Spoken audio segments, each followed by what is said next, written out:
PTI के नायब सदर फवाद चौधरी कहते हैं कि जुमे की रात को 40,000 अफराद रावलपिंडी पहुंच चुके होंगे। हफ्ते को लाखों का मजमा होगा। इंग्लैंड की टीम भी इंजॉय करेगी। ये इज्तिमा मौजूदा हुकूमत से छुटकारे के लिए होगा। फवाद चौधरी ने कहा कि इमरान खान हफ्ते को अगला लाहे अमल बताएंगे। बोले नवाज शरीफ ने मुल्क में मार्शल लॉ लगवाने की कोशिश की है। शहबाज शरीफ को कोई आवाज भी दे तो मुल्क से बाहर चले जाते।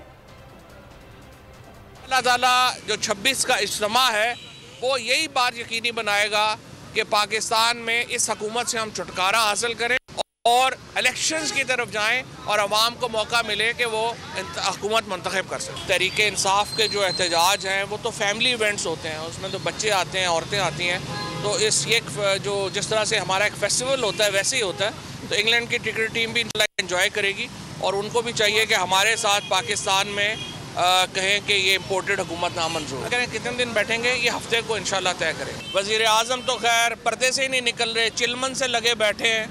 अगर वो बाहर निकलें तो बताएं ना मुल्क में कि वो उनकी क्या पोजीशन है, वो क्या चाह रहे हैं।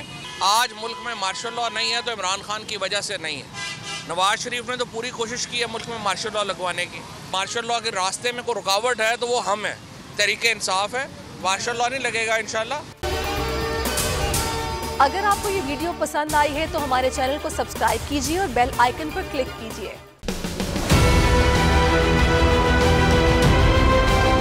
मैं आज बोल्ड टीवी वाले शोएब शेख को, उन्होंने उसकी जिंदगी को खतरा हो गया।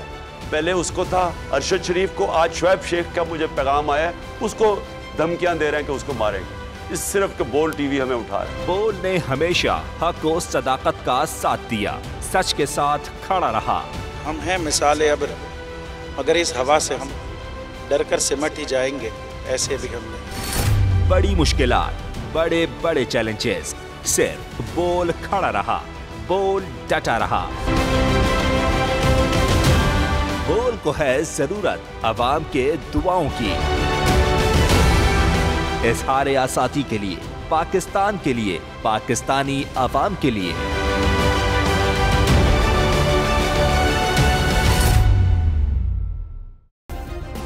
सब्सक्राइब करें और बेल दबाएं ताकि कोई खबर रह न जाए।